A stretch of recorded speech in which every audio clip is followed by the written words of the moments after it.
Good morning, it's another day, and I'm starting at Lowe's again. This is where the horn incident happened, right here, and all the way down through there, last time I was here. So I'm actually here for some valves for the plumber, and I'm after a front door as well. Hopefully they have one in stock. Well, they do have lots of doors. There's no shortage of doors here.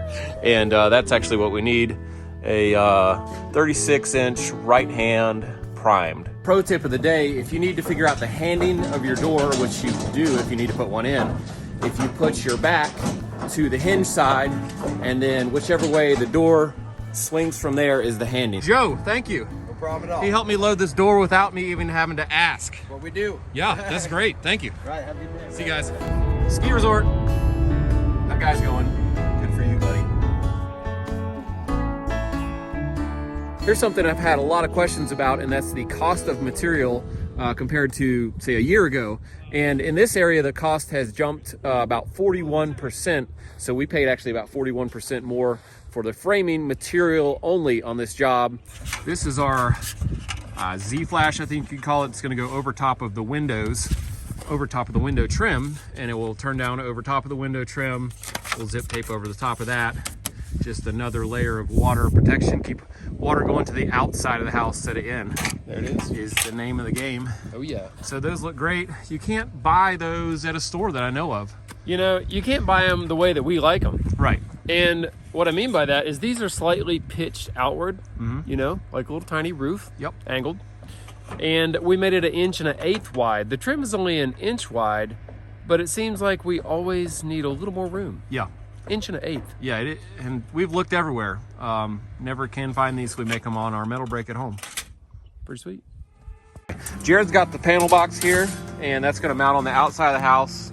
And we're also doing an automatic transfer switch, which is this guy, so that later someday they can get a generator, and that will automatically transfer the power from the service power to the generator power, and not backfeed power back into the service, which could shock somebody working on the electrical line. That is so loud. So one thing we like to do is put blocking behind anything, like we've done where the vents come out, and this is where the panel box is going to mount. So that, yeah, electric, so that, you know, they can do this before the siding goes on, and then we can just side right into that. And then we're also doing, of course, a little drip cap, Z-flash, whatever you want to call it, on top of that. And Jamie's bent the corners. Let me show that. It's pretty nice. Yeah, that's a thing. Yeah, you know. so that's all for you, Jared. I feel special. You win, So Jared. special. There's still all this snow up here. I could get up there and rake it off again, but we're gonna get dripped on pretty quick here today, I think. That's never fun. I'll be cut guy. Okay. 1 month cut.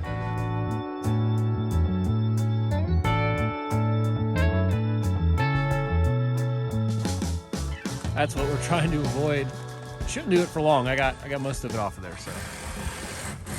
We're gonna install this front door, and Arlo always does this where you actually plumb the hinge side with shims before you put the door in, and that makes it super easy, you know, to put the door in. We've sawed that flush, and that's a good tip, I think, to help them go in easier. And then we're gonna screw on the brick molding to hold everything here. Right. And then we'll shim it, screw it, everything's finished, and then peel the brick molding off and put our real trim on. Yep, that's a super easy way to do it. And we will caulk really heavily under the door as well. That's really important. We're to the good part. Arlo's gonna pull the gaskets. It's probably super windy on this audio. We're gonna pull the gaskets and fasten the door behind where the gasket was, so it's hidden. You got my drill? No, it's man. You borrowed it and lost it. Is that No, what it's you on the front deck. Oh, okay. This thing makes me feel kind of Feeling funny. all right there, bud? Makes me feel kind of funny, like when I used to climb the rope in gym class. What does that mean? Probably some movie quote. The guys are sealing the ends of this trim. This is a Maverick trim, is what it's called, Maverick. And it's really important that you seal the ends with paint or caulk that you cut. So we're doing that on every single board. I tell you one thing, we're not going to lose Ray out here. Look at that jacket. Man. Yeah, I bet you they can see me from that fire tower. They can see you from Mars, man. With lap siding like this, there actually is codes for how much it has to, overlap. In this area, that's a 1/2 inch. And we go more than that, though. This is like an inch overlapped. Sometimes we'll even go 1 1/4 inch. It just depends. So that is a code, a real code.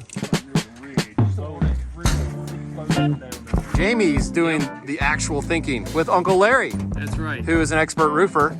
So they're figuring out So here's a bunch of stuff. Here's what all this is. You see that? What is it? Well, it's all just flashing details that we need to know the exact dimensions of this counter flashing and the wall flashing and the eave drip flashing and the, what do you call the one? The rake flashing. Mm-hmm. So different metal companies make these in different profiles and different dimensions. So we got to know what this is going to be exactly. And actually they're going to make Okay, you're good. Okay. I'm sorry I asked. I got the, I'm getting cut off. All right. All right, so there's a bunch of flashing stuff. Uncle Larry, good to have you up here.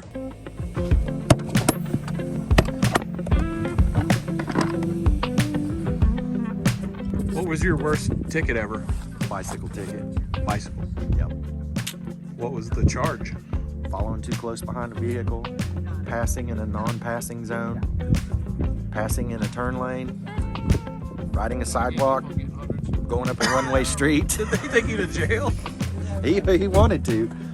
Ray is just showing me here what he's working on at his house. What?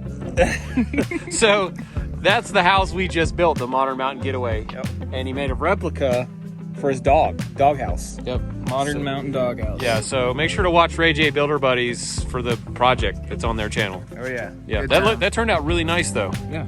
I'm impressed. You always are. Saddle up! One technique that you can use for getting these angle cuts that go against the soffits or freeze board accurate is to use the roof pitch. This is a 412 pitch roof, so if I measure down the length of the board 12 inches and then from that point measure up 4 inches and make a mark, then I can connect my point across that mark, draw a line with a straight edge, cut it, and that should be the exact angle that should go against the soffit. Works pretty well.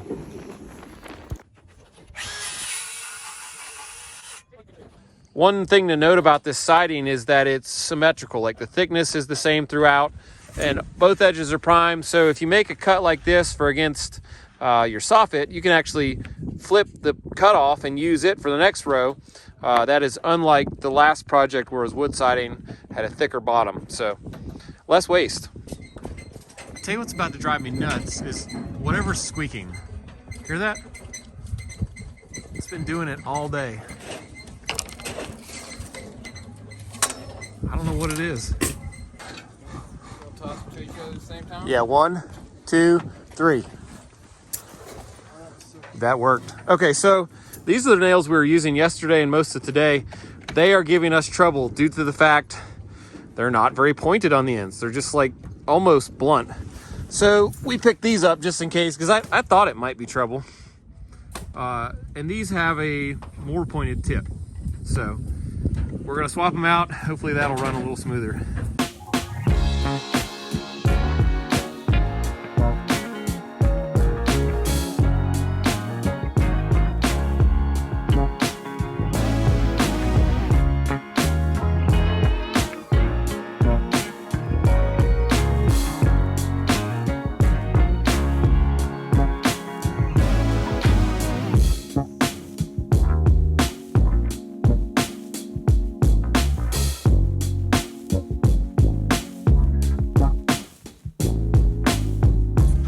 While we've been going crazy doing siding, Jono and Arlo have been installing doors. We've got the upper and lower French doors installed, and that's a hard task. It takes a little while if you want to get them nice, where they work properly for a long time. So nice job, Arlo.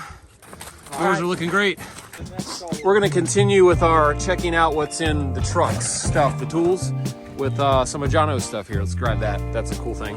Jono runs Milwaukee Tools, and he has got the briefcase. This is about 30 pounds of M18 batteries. That's a 9 amp hour, and this guy is what I really wanted to show off, 12 amp hour, and we call that the brick. So this is a really neat, nice way to keep all your battery storage going in the truck. and he's always got a battery that'll do it. Also underneath, we've got this pouch with some hair trimmers. Not really. In this hair trimmer box, we have the really sharps, the hand planes. I didn't get to see it. Little green guy, oops, sorry. Bigger and a medium, and you know, super sharp little chisel. So all good stuff to have, and a very good way, compact, good storage. Hey, thanks for building with us today. We got a lot of stuff done, and it actually got above freezing, so it felt like a heat wave. Felt like I was on a cruise ship or something. And check in another few days, we'll have another video out for you to watch. Stay safe, we'll see you next time. Well, we had a casualty out here today, Little Red air compressor. Bit to dust. Jason was trying to help her along, just kind of revived her a few times with a nice, you know, CPR move. Yeah, a little smack in the back. Yep. That's what you called that? Yeah. CPR? Yeah. Yeah, actually we were hitting the thing and it would turn back on here and there, but She never saw it coming. yeah. So tomorrow, Poor little girl. new Little Red. And then we'll run it till it burns up too. And then we'll go buy another one for $100. Yeah, that's how we do it. So, oh Any well. compressor companies out there want to give us a compressor would be fantastic. Yep.